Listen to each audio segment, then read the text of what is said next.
Okay, sorry about that. I had to hang up because I had another device playing, but I thought it was coming from the computer, but that's okay.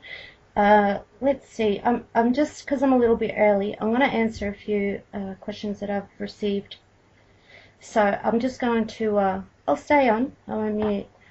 Some people want to know how they can listen in. So let's see. So freedomslips.com, Studio A, freedomslips.com, Studio A. Okay, hopefully.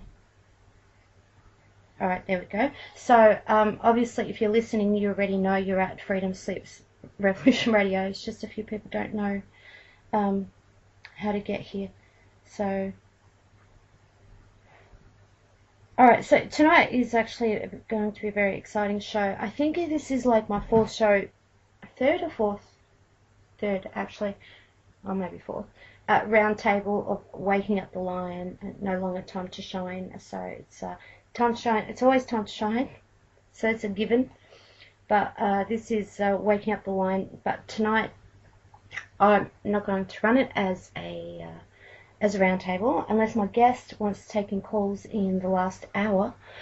It was a very spontaneous interview that I'm going to be having this evening. I'm going to be bringing on my guest any moment now. So I did tell her at 6 p.m, which is my Melbourne time, 6 p.m. And what is it? 2 a.m. West Coast and 4 a.m. East Coast in the US. I should know Spanish time zones, but I don't. So I will introduce my guest in a moment, but I'll make sure she's on the call before I actually do the intros, etc. So again, you listen to Helena Phoenix. This is 100% live. I will be recording this as well, so I can put it on YouTube. So I'll be recording these shows from now on and putting them on my YouTube channel. So the again, because I've only been doing this now 3 or 4 weeks, as far as promotion goes, I don't have a promo or anything.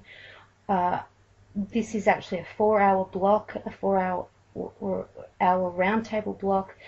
It'd be so good if someone could fill the 2 hours before this one, and the 2 hours after Noreen's show, Wild at Heart.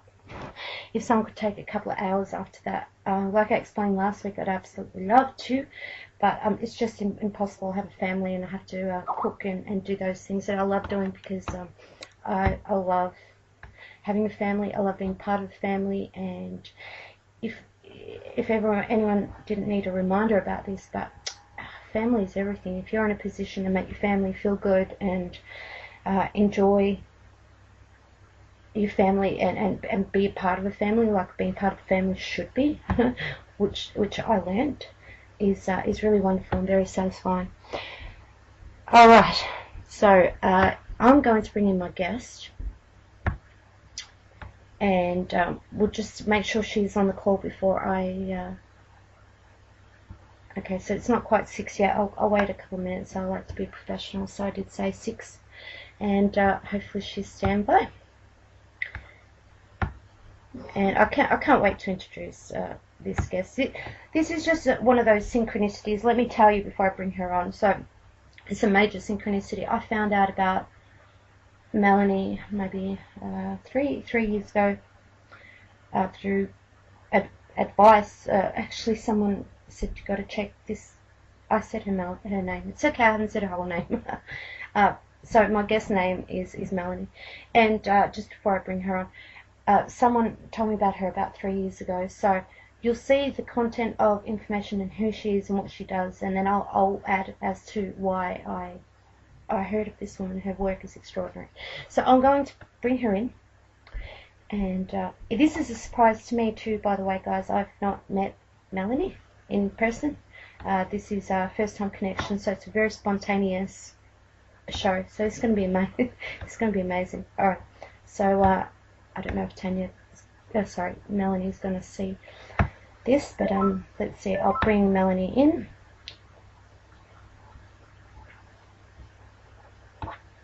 And looking good so far. Wow, I think she might be here. Melanie, are you there? I am. Hi, Helena. How are you? Oh, I'm great. This is wonderful, nice and easy. How about Melanie? How about if I do a little intro and a little bit of bio of you, and then introduce you? Is that okay? Okay, that's great. That's All right. perfect. All right. Wonderful. Okay. So, we've got Melanie Tonia Evans is an international narcissist abuse recovery expert. She's a healer, author, radio host, and founder of Quantum Freedom Healing and the Narcissistic Abuse Recovery Program. Melanie's healing and teaching methods have liberated thousands of people from effects of narcissistic abuse worldwide. I've got a longer bio here, and actually just a couple of paragraphs. I might read that as well. So, Melanie Tonia Evans is a world-renowned narcissist abuse recovery expert, like I just mentioned. Melanie's leading-edge healing methods have helped thousands of people from over 80 countries make a astounding full recovery from narcissistic abuse.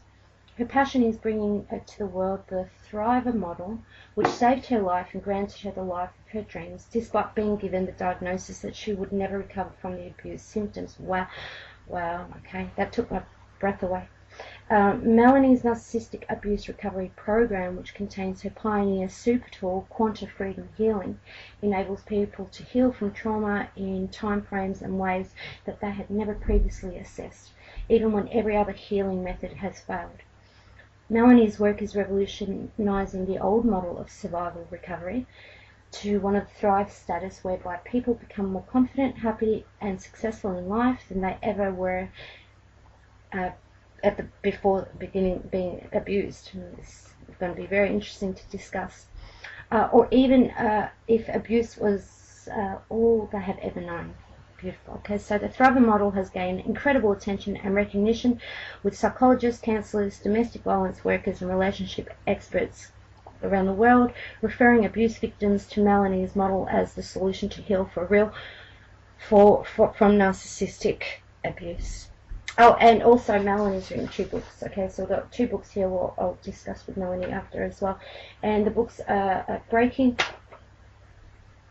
Okay, so Take Back Your Power. It's very blurry what I'm looking at right now. Take Back Your Power. I don't own the books. I should. And Breaking the Chains of Painful Love. Okay, excellent. All right, so Melanie, welcome. I hope I did you justice with what I just read out there. Oh, thank you, Helena. It's lovely to be with you.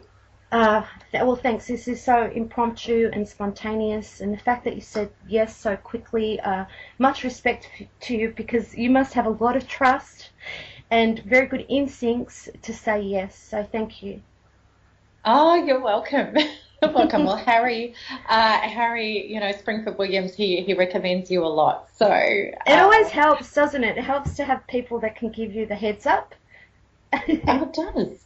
Totally does. Especially when we're always dealing with people and we're not sure if we can trust them, etc. And in this community, and it is so worldwide, we are connecting with people that have each other's backs and can recommend. So that's really wonderful. And I'll tell you, Melanie, so I've been familiar with your work, actually. Melanie's got a lot of YouTube videos, very pertinent, very profound information. Please go check them out. Her name's Melanie Tonia Evans. And with this narcissist abuse, which is the buzzword these days, it's become big spotlight on narcissism. So Melanie, can you talk to us a little bit more about the work you do, how you got into this, and go in any direction that you want? Sure. Well, just, to pick up that comment that you made that narcissism is a buzzword now, look, it really is. I think people are now becoming aware that a narcissist isn't just somebody who's conceited and ego-driven. And fortunately for our world, we're getting a lot more information about what it actually is, what it entails, what happens to people that are narcissistically abused. And I think also, too, we're getting a lot of good information that can differentiate also between people that might be demonized with the title narcissist, yet, they might just be a disappointing or a selfish person and not necessarily somebody that suffers from narcissistic personality disorder. And you know what's great now is that the DSM-5 had, information out there about narcissism, which really wasn't anywhere near in-depth enough. Whereas now, if you do your research, you can really find out what narcissism and narcissistic abuse is. So, Helena, just to backtrack and fill people in, your listeners that possibly don't know my work and don't know what led me to this. Well, I'll try and condense it as much as I can. But I had no idea that when I was going to grow up, I was going to be a global narcissistic abuse recovery expert. And in fact, originally I had no idea that I'd actually married a narcissist, because I was 35 years of age. I'd done a ton of personal development work on myself, and I really thought that I had a relationship with myself and men pretty straight. And I met this man who came into my life like a whirlwind, and he was everything I'd always been looking for. He was, spiritual and handsome and, successful, and adored me. And just, I thought that the universe had delivered my perfect guy as a result of all my work on myself. And then when I was in the relationship, within a period of time, there was lots of red flags, which I didn't want to listen to. I rationalised them away because he was my perfect man that I'd waited for my whole life. I didn't want to lose that opportunity, right? So I continued on in the relationship, and where it ended up, I ended up 38 kilograms. My hair fell out. I had not even adrenal malfunction. It ended up being adrenal arrest. I had a complete psychotic breakdown. And I ended up being told that I would never recover from the symptoms. And the reason it had got that bad was I was incredibly hooked and addicted to this man. Abuse went down on pretty much what happens with narcissistic abuse, every level: mentally, emotionally, physically, spiritually, sexually, financially. And I clung, I hung on. I tried to fix him and fix the marriage, and I didn't want to let go. And I didn't realise the trauma bonding and the incredible addiction that I went through with it, which was nothing like I had ever imagined. I was tolerating behaviour and abuse that was very dangerous and even life-threatening, that I would never have believed I would have tolerated. And here I was, smack bang in the centre of a horror show, watching my own demise. And it seemed like all the exits were shut because I just couldn't seem to leave it. So this went on for quite some time, years actually, of leaving, going back, breaking no contact, all sorts of things. Even when I discovered he was a narcissist, and even when I had a personality disorder specialist tell me that there was only 4 ways that the relationship could end up: either I would kill myself, I'd kill him, or I'd end up institutionalised, or I'd die of a terminal illness. That was kind of... And Melanie, are you able to disclose some of the details of the abuse, if that's okay? If not, that's okay too. Yeah, look, for sure. I'm totally happy to. He was insanely jealous and possessive. So there was very much... And look, as narcissistic abuse goes, there are some stock standard things that go with it. There's a lot of lying. There's a lot of pathological lying. There's double lives that go on. Gaslighting as well, a lot of gaslighting. Absolutely, lots of gaslighting, lots of walking on broken glass, lots of you're damned if you do, you're damned if you don't, because the narcissist is always moving the goalposts. And then there's a lot of projection. So you're blamed. You're lined up and blamed for things that you wouldn't even consider doing, that the narcissist is actually doing. So there's a lot of insane allegations. You're adored one minute and you're abhorred the next. So there was all sorts of punishment that would get dished out, and the punishment didn't match the crime. So, and there would also be these insane circular arguments, because naturally, for all of us that got into narcissistic relationships and felt this deep soul contract of love or, obsession that we had with these people, it's very, very painful when, your dream person ends up being your worst nightmare and your biggest enemy. somebody that will smear you behind your back, someone that will discredit you, someone who will rip you down, someone who will be very jealous and angry and sabotage things that make you happy. So are they good at hiding it? And is there a spectrum of the overt or covert narcissists? Because is there a spectrum, and is there like a few different types? Like, for instance, actually another question is it a subtle thing, or are they really obvious? How did you consolidate, having done all the self-work, the shadow work that I said sounds like you were doing already, and consolidate that with losing that much weight and having that much self-doubt and letting this person just run you down?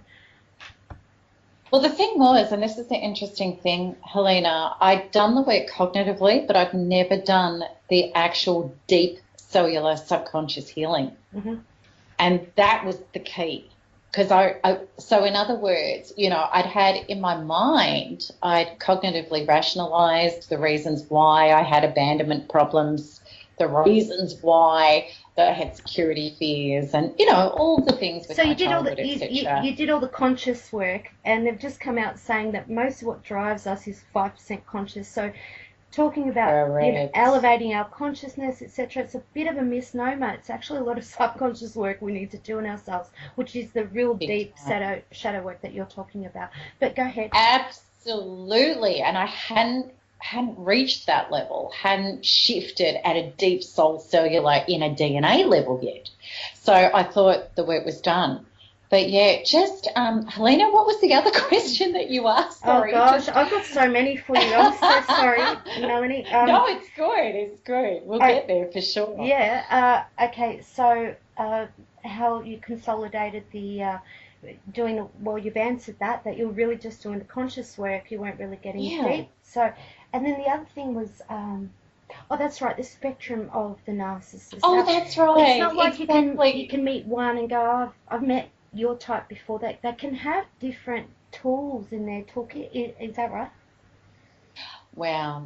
You know, that's such a great question, Helena. It's look, unconsciousness is unconsciousness. Let me just get this straight. And codependence, which is who I was before I did the deep shadow work, you know, and what I mean by that is like people that were regressing back into our childhood wounds, and we're trying to source love, approval, or survival or security through another adult as an adult. So we're not fully a source to ourselves. We can be unconscious, you know, we can feel insecure, we can stamp our feet, we can pout, we can sulk, we can, you know, have insecurities and jealousies, and we can project our stuff onto people and all those sorts of things. But there is a big, big difference between, you know, a codependent or a martyr or even an insecure or even a disappointing person or even a selfish person.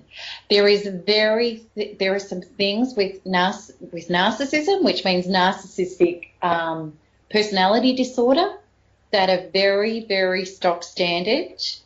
And what you're right about the covert overt. Like your overt narcissist is kind of like you know, Donald Trump sort of, you know, persona. Somebody who wears it like a badge, you know, like here I am, I'm bigger than life, and, you know, stuff you. That's sort of... Sorry, Melanie, but you've got to respect a covert narcissist. I would rather deal with a covert narcissist any day of the week.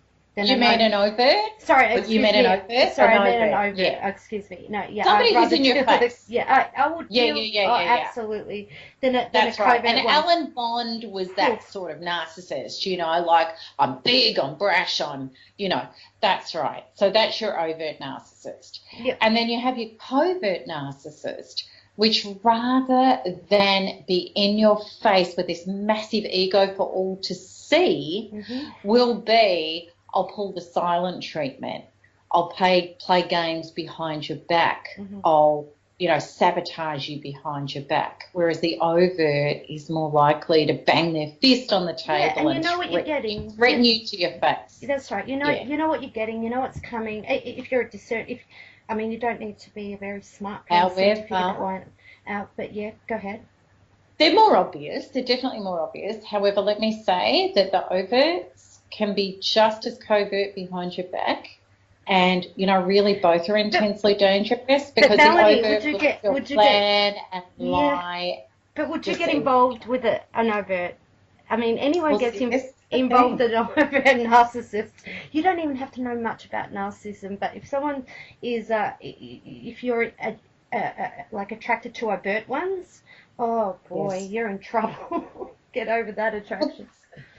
well, that's right, that's right. And look, the thing is too, you know, like overts can be very charming and very sweet, you know, to start off with. Hmm. I don't know if you watched the Alan Bond thing, when he was wooing his second wife, you know, it was like the flowers and the dinners and telling her everything she wants to hear. And, you know, so look, the thing is, when most people meet narcissists, the reason why we got hooked into them and they were like bright and shiny and because there were some parts of us, some unhealed, underdeveloped parts in regard to our own wholeness, in regard to self-love, self-approval, self-security, self-survival, that we hadn't shored up yet. And the narcissists, where they're very, very good at working people out and manipulating them, is they very quickly fact find your weaknesses, Hmm. and then they appear to be the solution to them. Okay, so let me put it this way. I'm going to answer this. I had an epiphany today. Narcissists have to be empaths as well. Totally. Oh, yes. They're very highly sensitive creatures. Mm. They're very insecure, sensitive. See, the thing is to the narcissist, as it is to a traumatized codependent, I have to vigilantly be sussing out my environment and reading it in order for me to survive. It's the same thing. Wow. Okay. And what about you mentioned red flags before? Are there Yes. are there red flags? I'm so curious about where you are now. They're kind of more personal questions, though, Melanie. Yeah, sure. I'm And you like can ask me anything at all. serious. I'm like Absolutely. Oh, gosh. Look, all bets are off. You can ask me anything. oh, that's great. Well, Totally. okay, here we go. So, from woman to woman, what kind of men are you Absolutely. attracted to now? Right. Well, I have a lovely relationship. I have a great relationship with Oh, a guy who's, congratulations. yeah, thank you. And he's very masculine and he's in his power and he adores me. He loves me unconditionally.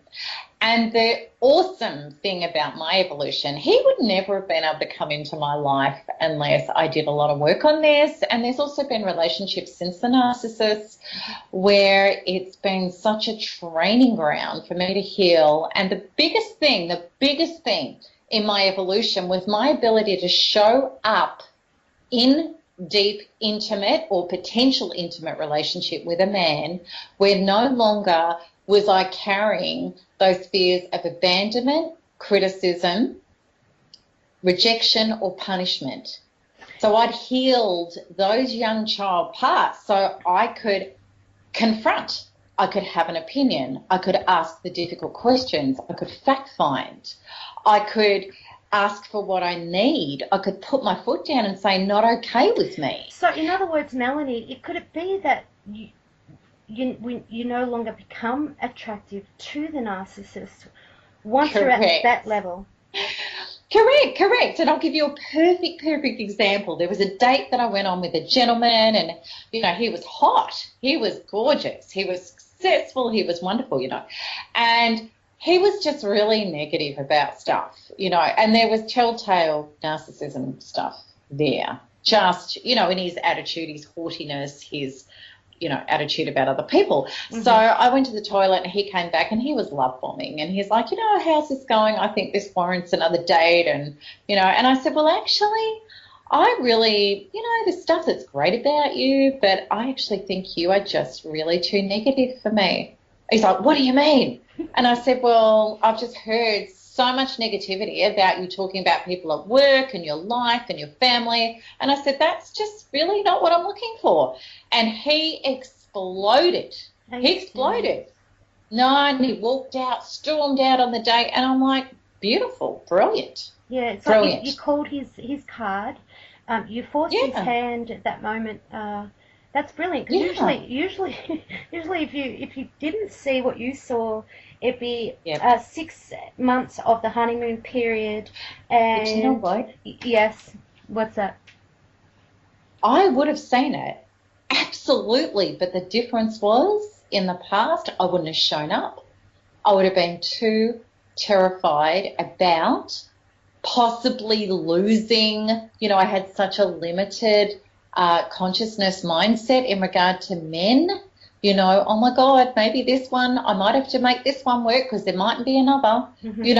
all that sort of stuff. So I would have seen it. I would have felt it. My intuition, my gut would have squirmed, but I would have shut up. I wouldn't have showed up. I wouldn't have confronted. I wouldn't have said the truth. I wouldn't have been authentic. And, like in my relationship now with my guy, what is awesome, if he pisses me off, I can just clearly and calmly tell him. Yeah, Right? no more passive aggression, because the thing is true with the passive aggression. I think about it sometimes. I'm thinking, the passive aggressive narcissist must be going through hell if they have to go through life dealing with things passive aggressively and not being Yes. able to help in a healthy way express, look, if that hurt me, uh, can we That's talk right. about it? It must be hell having to go And through they life. don't. Yeah. It It's must be so very hard for true. them. Very Well, it's hard. awful, Helena, because they're terrified about showing up. They're actually petrified of abandonment, criticism, rejection, and punishment. It's the other side of the coin of codependent, of the person that hasn't healed their childhood traumas. Yeah, But they're what like happens? a piece of the puzzle for each other. Oh, God, that's why we come together. It's the Mm. similarities. But see, what happens is with the codependent, what we're playing out is, well, if I can just get you to like me and I give you what you want, and I don't rock the boat and I stay really lovely, well, then you're going to love me and look after me. Whereas Yeah. the narcissist is playing out, well, I need to control you and get the upper hand so that you never hurt me again. That's what happens with the narcissist. And you never know if you've hurt them. Uh, well, when you mentioned you actually reached 35 kilograms, and you were at the precipice. Yes, It sounds like you yeah. were at the absolute precipice at the age of 35. Um, Yeah, well, it was 40 when I had the breakdown. So within 5 years of meeting him, yeah, I was 38 kilos and I had the complete psychotic breakdown and I had the adrenal breakdown. And I was told that I would need 3 antipsychotics for the rest of my life, that I oh would never gosh. again function as normal. And Yeah, and look where you are yeah. now. Like, this is Oh, what's so gosh. fascinating. How did you get from there? Because as far as I'm concerned, I'm going to say this very publicly. You like Wonder Woman. You're super. Oh, God. You are a metaphoric, almost a literal superhero as far as I'm concerned. In an like the allegory of a superhero is what you are, Melanie. So how did you get from that to the work you do Right. now, and you got like 50,000 followers? You're you're prolific. So many people, you can drop your name and they know who you are. I mean, what? How? When? Why? How'd that happen? Oh gosh, great question. Yeah, and it kind of blew me away because I had no idea that that was ever going to happen. But look, great soul plan. Thank God I woke up to it. But yeah, look, when I was given that diagnosis and I was told that the only path I had available was 3 antipsychotics, I'd probably need to be institutionalized for up to 3 years. And that I would never again function as normal. That was kind of like a death sentence to me. I'm not good with drugs. I never have been. And I'm like, I'm never going to come back from that. I just knew that. So, look, to simplify, I went home that night. I collapsed on my bathroom floor. I put my hands up and I just said, help me, and I was absolutely calling on a higher power, help me. I can't do this. I was checkmated. I was done. I'd lost everything. I had nothing left to fight on with. I was still getting pummeled mercilessly by the narcissist. He wasn't going to stop until he had me in a box. And I just completely surrendered. And I didn't actually surrender to be saved. I surrendered because there was nothing else to do. And I'd actually been on suicide watch because I thought my family, even my son, were all better off without me. That's kind of how bad it was. Then I had this, I can only call it an awakening, and I've talked about it in my on YouTube. And what happened, it was like my head parted, and the whole thing about being a victim, because I was an intense victim, I was very much in the victim mindset, was sucked out of me, and this awareness filled me, this clarity, this blinding clarity that all of this had happened for a reason, and the reason had been because he had been reflecting back to me in brutal ways how I had never self-partnered and loved and approved of myself. Yes. And it was massive, and it was just, and I was also shown that there was a way to heal. I didn't know what it was yet, but I just got the crystal clear clarity that there was a way through this that was not contemporary, and that I was supposed to find this, and that I was going to save my life, and I was going to end up thriving. And I knew that. So the next day I talked my way out of, with the medical profession, I talked my way out of medication, which in itself was a miracle. That really should never have happened, but it did. And then I started this quest, this search. And what happened from that moment onwards, it was no longer about him. My focus had been fully on him. What happened was I realised he was a catalyst, and if he hadn't have turned up in the stage play of my evolution, somebody else would have needed to fill his shoes. So I realised, I knew at a deep cellular level, this wasn't even about him. This was about healing my broken parts that I'd never healed before. So that was my quest. I held no contact from that moment onwards, and I never reneged on it. And I started healing me, and I had complicated post-traumatic stress disorder. I had adrenal malfunction. I had agoraphobia through the roof. It was second to second. Living inside my being was like being in Beirut in a war zone. And I know people suffering from narcissistic abuse know what that's all about. There was still lots of hooks. There was psychic enmeshment. I still felt like he was crawling under my skin like a black filthy ink. That's how bad the psychic vandalization was, which is what happens with narcissistic abuse. And your level of victimness as well. What an incredible combination. You actually can't have one without the other. Isn't that just extraordinary? It's almost quantum. Oh, it is quantum. It's just huge, and even though I had the shift from victim to 100% radical personal responsibility, which means that if the trauma's in my body, I'm responsible for it, and only I can heal it. And if I hold anything else outside of myself responsible for it, I'm handing my power away. So I knew that, but I had to find how to heal it. And even though I didn't have the victim mindset, that trauma, that deep trauma in my being that was fully activated had a life of its own. So I wasn't well. I knew that I had to get well, and I knew there was a way to get well, but I still wasn't well at that stage. I was well enough to stay off antipsychotics, but it was, I had to fully commit to my inner being. Can I ask you a question? Please, I'm sorry, continue your thought. I've got a very important question for you too when you finish. Okay, all right, I'll do that then. By all means, just at any time, anytime. Okay. So what happened was a range of synchronicities and incredible events, because I was aligning with something greater than me. I was being led, and I was listening. I was listening. So I ended up falling on a kinesiology table. Somebody offered me a session, and I'd never had body work or subconscious reprogramming done before. And for the first time, I got off that table and I went, oh my God, something happened. I can make it. So anyway, I ended up getting a lot of kinesiology done. I studied kinesiology. I stumbled into theta healing, which took it all to another level, etc. I'd already been a past life regression therapist, so I did a lot of that work on myself as well. So what was happening was I was able to find a lot of the causation programs And this is the deal, you see, this is the thing that really nobody is talking about, and we need to have this conversation, is that by the time we get to a narcissist, we already have traumas that are in our being epigenetically. In other words, we've taken on stuff from the human experience, from our forebears, from our parents.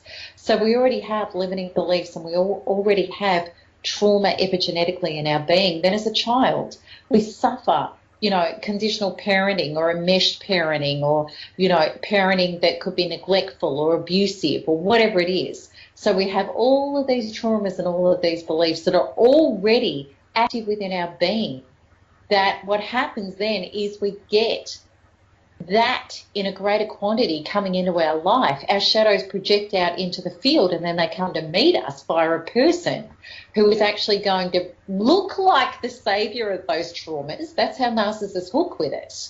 But they're actually going to be the deliverer and the messenger of them. They're going to activate them into such stereotype amplified volume that this time the unconscious is going to be made so conscious that, and they're screaming, our traumas are screaming at us, come inside and heal me, self-partner with me, turn toward, don't run away. Not only that, it also reminds you of how powerful you are the whole time you're actually creating it.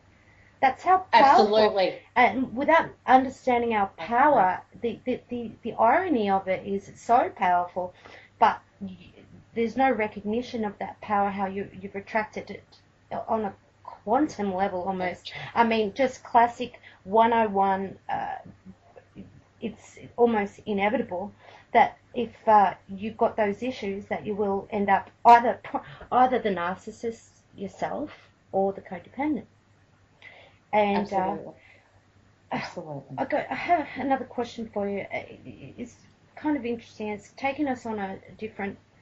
What I wanted to ask you, Melanie, was, have you ever wondered, okay, if you were still in that relationship, rather sliding down as far as you went, have you ever thought, imagine in another parallel universe, which I'm sure someone else is experiencing, that on that timeline, you actually healed from what you're talking now while you're with this person. So so rather than go the opposite direction, you start getting, while the person's still there, you start getting really strong. You're not emotionally triggered. You're not taking any drugs. It doesn't matter what they do. You're still rolling and doing the great work. What do you think that would have done to him? Have you ever thought of that? Wow. Gosh. Well, I guess the thing is, once I became a source of love, approval, survival, and security to myself, and I did that work on my own. He wasn't in my vicinity. Look, there's just that he just repulses me. Like I actually give more attention to a slug on the pavement than I would. I bumped into him actually, and I just keep walking, and by the time I get to the next curb, so there's no way. This is the thing. Why would you even have somebody in your life when you become whole? We seek our own level, and we graduate. We up level who we are in our relationships. I'm just wondering if imagine if someone that was in that dynamic did this massive 180 change on themselves. Just wondering if that would influence a narcissist, if there'd be a dynamic change that the narcissist wouldn't even understand. They'd have to run. They'd have to go. You see, the whole thing is with a narcissist that the people that they have in their vicinity are all there for their drug. They're all there for narcissistic supply, which is attention. So what happens is when we get empowered and we stop handing power and energy and attention to them, when we heal the wounds that were triggering us, that allowed us to get hooked in, they just become really benign. And it's just like an angry child in a sandbox or a manipulative child. But they would have to go elsewhere. They've got to, you know, the metaphor of vampires is so important because what happens to a vampire when you shine light on it? When a true self shows up in an authenticity and in integrity, a vampire's got to run for the covers. They cannot stand in the light. A narcissist will have to leave, or you'll leave. Like, you're yin and they're yanging. You're not a universal energetic match. You can't be together. Yeah, it's like so if you break, so you've broken all these emotional contracts with them. Correct. Imagine you just break, and they're they're the ones that might end up going crazy.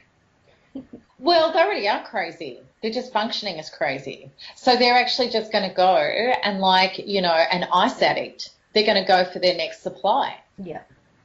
That's all they can do and all they will do. Now, this is what's so revolutionary about your work, and I would have to say it is revolutionary, Melanie, because I think what most of us are kind of used to, either the codependent or the narcissist, whether we know the terms behind it, the semantics behind it, society tends to be based on that kind of sick dynamic. It's like it's almost normal. And this is why... That's quite true, sadly. Yeah, and so your work, Melanie, is revolutionary. A lot of people are doing the great work. I would describe what you're doing as the great work. It is, you really are talking about the shadow work, which is the work we have to do on ourselves. Again, I feel very sorry for narcissists because while you think about it, while the codependents or the empaths, the good empaths grow, while we're growing and evolving, either that or we end up dead because we just can't survive, you narcissists, so we end up just crazy or dead. But if we don't and we do the shadow work and we just keep getting stronger and evolving and moving forward, you narcissists are going to be left behind because you're going to have no one. That's right. That's exactly right. And, you know, this is the movement. You know, like, there's so many whistleblowers out there that, you know, they're standing on the top of the buildings and they're screaming out, narcissist this and narcissist that and narcissist, and all they're doing is feeding the problem. You know, but when we take away the food, you know, when we take away our susceptibility and our wounds and we up-level into, you know, an authentic being that shows up in our power and in our truth and in our integrity, then narcissists cannot pick you off at the edge of the pack like a wounded gazelle. They can't do it. So you're right. And this is the movement. If we heal and we heal ourselves and our future generations so that we're showing up in this way, well, narcissists would die off. That's exactly right. That's how far, I think, how are they all going to disappear?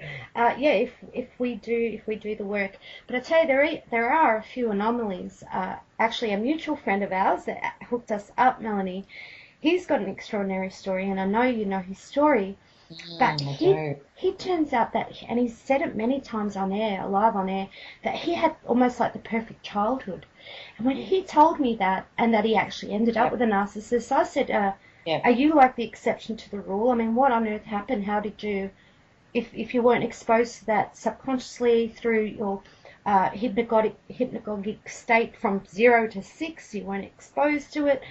And I think that one's a bit of a mystery. Either that or there just are a lot of narcissists around, Melanie.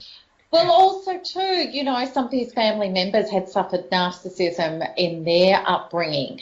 So epigenetic traumas can be passed on. Yeah. Right?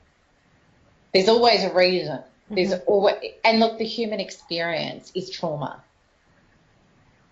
And if we have, you know, unhealed trauma within our being, well, then we're always running a risk for, you know, meeting trauma in the field. And would you agree that not only, I mean, parental is probably, the trauma is probably the primary trauma, but would you agree that through the media and films, TV, music from childhood and being subject to bombarding of that there is sort of underlying trauma in that as well? Look, for sure. And do you know what? The biggest trauma, I believe, is the human experience. Look at our history. It's been brutal. Brutal. Look at the murders, look at the wars, look at the, you know, maliciousness, the devastation, the cruelties that have happened on this planet. Look at the female wound of rape and trauma. we all carry it until we do the work. And have you noticed as well what you just said then about the the feminine being so attacked?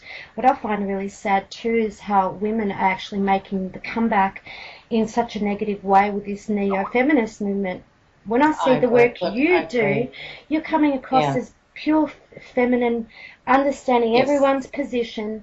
You're not coming from Yes. just a feminist, this just happens to women. I'm sure you understand across the gambit of Oh male, and God. of course, and this is to me what real female role models are about, not the versions that we're seeing, all this craziness of what neo-feminism is. Well, we know what I agree. neo-feminism is, but the female true care. She knows who she is. She knows how to set her boundaries, and Yes. be a woman. Be Oh gosh. you know what Yes. I'm Yes. saying? I do. And I had to do a ton of work on that. I cannot tell you how big that was for me because I used to show up, Helena, as a male. I used to be terrified of my femininity. I used to believe that it made me, I had a father that was very, very, pushy and dominant. And, if I was vulnerable as a female, he'd smash me. Oh wow. So, yeah, Mm, yeah. okay. So my whole thing was I went for big, strong men, and I have a big, strong man in my life now. Like he is an incredible protector. But, I can tell him to shut up and listen to me. And I'm sure if he if absolutely I doesn't mind it either. He probably loves it about you. no, he loves, he's the authentic guy that goes, well, I have an equal, and I'm very, very feminine, but I'm loving, but I'm fierce, I'm tender, and I'm loyal. I'm powerful, and Yeah. I can be vulnerable. I can ask for him to rub my back and have a cry because I'm exhausted at the end of the night, and then I can be a businesswoman the next morning. And he loves all of it. So it sounds like you have a very healthy balance of the divine masculine, the divine feminine. And to me, that's where the party's at, guys. If you haven't figured that one out yet, it's not about drama and rehashing and projecting. It's not fun. This is the thing. It's not fun. It's depressing and keeping each other elevated, and just seeing Absolutely. the and also being sympathetic to the masculine and understanding. Oh gosh. And I know you know, Melanie, Totally. you're rock and roll. Exactly. You're a rock and Look, roll. and I love that. I love that what you're saying there. And Helena, I had a lot of beliefs I had to heal up about not liking men, because my male role models hadn't been healthy in my life. Hmm. And, I wanted a man like all of us, but I had a lot of beliefs that men will hurt me. Men aren't to be trusted. Men are brutal. Hmm. Men are cruel. Men throw me under a bus. And I played that out in relationships, even with non-narcissistic people. When the chips are down and I need a man, he turns his back on me. I had all that sort of, I had to find those wounds within me and release them out of my being and replace them with source Yeah. for me to come back to wholeness and that unity consciousness. You're so right, Helena. Unity consciousness. We've got to get our beliefs about women, about ourselves, about men healthy in our subconscious. Then we can allow, beautiful men into our life. We can still have all the things we want, but we're going to have somebody who's also on a growth tangent, who's at our level. Water meets its own level, who's going to be unwounded enough to meet us and grow with us and be unity consciousness with us. Our whole world is shifting to unity consciousness, and that's why anything that isn't that is exploding in Hmm. these narcissistic, codependent relationships. Everything's cracking and falling apart because that's not the model anymore. Yeah, this might actually be the first time in history that narcissists will be forced to have a good look at themselves and actually might need to go through the dark journey of the soul for themselves. I haven't seen it before, but as we're seeing the changing times and all the incredible, miraculous, 100 monkey syndrome thing that's happening at the moment with so many things, it could very well be in our lifetime we do see some sort of revolution in amongst narcissists, because I you agree. can't survive that way. I mean, really, to find out and seek out other people to live out a narrative, an awful drama together. I mean, really, that's how we're going to spend our life, or enjoy each other and understand the divine masculine and feminine, instead of the way it's actually being sabotaged and attacked with this transgender agenda, with the way they keep us as enemies with one another instead of working together. It's social engineering. It's so obvious to me now. I couldn't agree more. Yeah, and Melanie, I couldn't agree more. Yeah, I just, but are people ready for this level of intimacy? Because actually what I'm saying is intimacy. It is about knowing that, yes, actually I do want to let someone close to me. And I want to be close to you. And actually, even if I am close to you, do I have the maturity enough to not project and be able to pull back and give you space when you need it? These are questions we really, because once you're in a relationship and once you start to entangle without wisdom and without realizing that you're constantly under attack too, that's another thing people need to understand through, if you're not very aware of what's going on. If you're in a relationship, probably help for you, both of you, to realize, okay, kind of going to be under attack here, without getting paranoid, but yes, there are a lot of messages and temptations and social media and all that stuff, and but I'm on it and you're on it, and you know, I don't know. Absolutely. Oh, look, Helena, I totally agree with you. It's and to me is the difference between being conscious and unconscious. And I know that, because, look, the thing was, my healing revolution to myself was actually finding the tool, the way to be able to get the trauma out of my being. So my inner landscape was not like a war zone, and the space to be able to bring in, God or universe or creation consciousness, whatever you want to call it, that higher power that gave me space and wisdom and peace and inner solidness and inner love and all those things in my cells, in my being.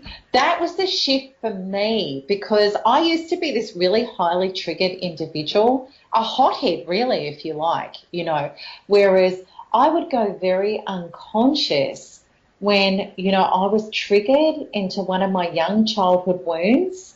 So, I was the person that would react.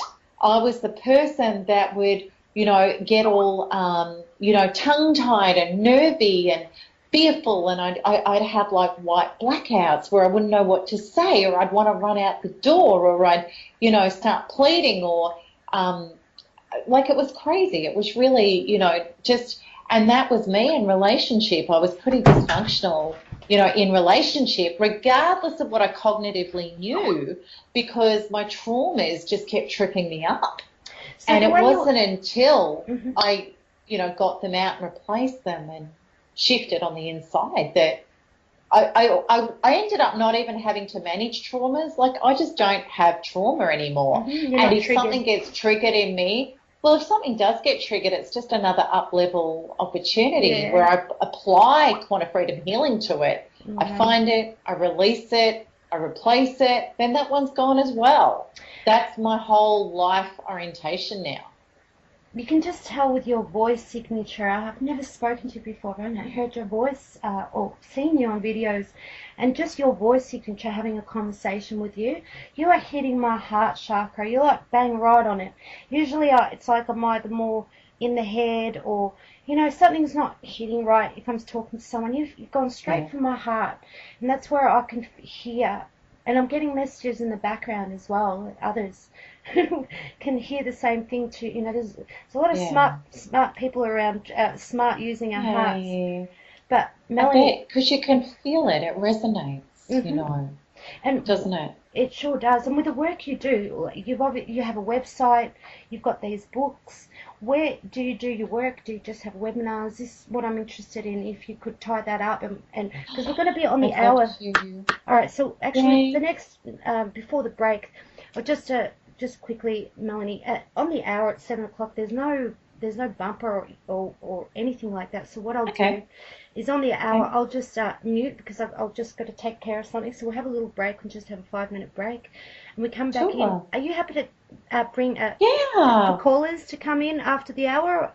I'd love to. Okay. I'd love to talk to callers. That would be really fun. All right, wonderful. Yeah. So it's a bit of a funny time of the night for the Americans. Maybe we can get some Aussies to call in. Anyone from around the world, if you're listening, and if you've got my Skype contact. But okay, so Melanie, tell us where people can get a hold of you, the work you do, your books, everything. Sure, sure. Okay, well, my most up-to-date work, if you go to MelanieToniaEvans.com, so it's MelanieToniaEvans.com, that's my website. And what I really highly recommend, anybody who thinks that you might be dealing with a narcissist or even a disappointing relationship pattern with yourself, life, and others. It doesn't even have to be about a narcissist. What I've got there is a free starter package, which gives you heaps. So what it gives you 16 days of an email, which is all about shifting to your new life. Also, it's a 3-hour workshop, which I interact with you in that workshop. You get that for free. Plus, you get connected to all of my videos, all of my articles, all of my radio shows. So there's a ton of free resources in there. And that's going to take you on a quantum journey where you're going to be shifting out of the patterns and programs. As you said, Helena, it's 95% of our life is usually happening subconsciously on autopilot. It's already programmed, predestined. So what my work does is we get into that and we change it. So you're going to change from the life you have been living to who you really are capable of being. And that's what my work's all about. The question too, people are actually ready to be intelligent and be intelligent creators of their life. I mean, this is a big step for people to, because you will change. When people do people need to hit the precipice before they come and see your work, Melanie? What levels, where do you see people at who come to you? Gosh, well, Helena, you know, I was really stubborn, right? And I was really enmeshed in my victimhood, my stubbornness and my ego. I absolutely had to be on the last bee's dick of my life force, right? I was hanging over the precipice. There was only a toenail left on the other side. And I guess my mission really is, look, a lot of people in this community hit that point where there's nowhere else to go. That's when they come to me and they go, look, I'm willing to bang 2 fishes over my head to get better. I've had enough of the pain, right? Send me to an Inca shaman. I need an Inca shaman right now. Yeah, exactly. You know, people... But then I tell you what, and all power to them. There are people in the community that some of them, mainly it's people 40s, 50s onwards, right? But there are even people in their 20s that go, look, I've had a brush with this person or that person, or I'm not happy with my relationship patterns and I don't want to live the rest of my life like this. So, you know, there are people a lot more intelligent than what I was that wake up a lot earlier. Or want to wake up, there's people that don't at all. So, and you know what? Perfect timing. Sadly, one of the saddest ever radio shows I ever did was with a dear girlfriend of mine, and she was connected to a beautiful friend of hers who had thrown her life away on the narcissist all the way to the palliative care unit, and she was in palliative and he was on Tinder. You know, because how dare she die and not cook his meals, and he was looking for his next, you know, victim. Yeah. Sorry. And, you know, and that totally is, you know, she left it too long, and there are people in this community that do leave it too long. Mm-hmm. There are. Yes, I totally understand that. You know, we've got a couple of, just before the break, after the break, Melanie, when we get back, we've got a couple of callers, so what I'll do is I'll wrap this up. Okay, so we've got your website and your books. When did you write those books, Melanie? Look, they were years ago, and, you know, I really kind of don't promote them that much. They're good. Yeah. But this was really before the real powerhouse of quantum freedom healing. You know, for people that are interested, if you're listening to this and you go, right, I want to dive in, I'm ready, it's time. Really, the powerhouse and the best of the thing that gets people in the community to heal in record time is the Narcissistic Abuse Recovery Program. Full stop. That's the thing that makes the difference. And do you massively. do seminars? Do you have, do people come to you, do workshops, and people come to your workshops? Yeah. There is a workshop, which is a 3-hour workshop, and people get that for free, when they sign up to my free resources. They get that, and they're always ongoing. So you can get into that in a matter of days. You can be accessing that and having a quantum freedom healing and a profound cellular self-partnering exercise and getting a shift and relief within days. And how did you figure all that out? Where did you get that knowledge and wisdom, that higher power? Where on earth did you tap into that? Well, it really was a tap in. To this day, my articles, my radio show, everything I kind of write and do, I'm honestly, Helena, I'm taking dictation. I can't put it any other way. This work is not of me, it's through me. That's amazing. That's extraordinary. That's extraordinary. What about people that maybe feel, I suppose everyone's got a unique way of everyone being different. So do you have, is it sort of like a blanket healing? It works on everybody and anybody? It actually does. It works on anybody who is willing to get into the Thriver orientation, which is, if I've got trauma in my body, I'm responsible for it. Here's a tool to find it, release it, replace it. And by doing so, I'm going to get better. It's actually really simple. It's actually so simple. And I bet you became a lot more attractive too when you got out of the victim's mindset. Oh, gosh. You become really attractive. And also, Melanie, if we have a good look around, you'll notice that the victim complex that so many people have, it's almost the norm. It's what society is built on. It's the bricks and the mortar of society is this victim. Not this being a hero of my own life. What are you talking about, being a hero of your own life? So that's right. It's the norm, and this is why I think your work is revolutionary, because it's almost like yourself, myself, so many others bringing this to the forefront are like, actually, no, it's not normal that you put yourself through that. What's normal is having a beautiful, joyful life where we don't have to project our rubbish on one another, and we can have a good time. So it's slow, but I tell you, the 100 Monkey Syndrome, I've seen stranger things happen, and I think it's happening, Melanie. I think you've been it's happening. Torchbearer for it.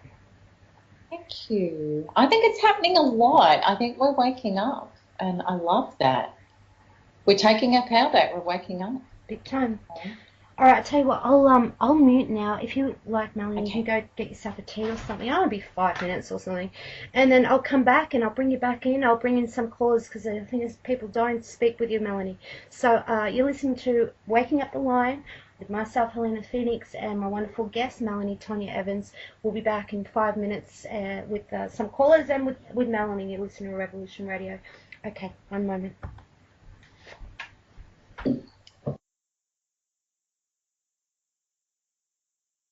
This is your life, don't let it be your mind, don't let them take your soul. This is your life, don't let them be your mind, don't let them take your soul. March to the beat of your own heart, life is a mystery, it has been from the start. Look both ways, don't forget the past, look now to the future, you will see what's got the cure.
today.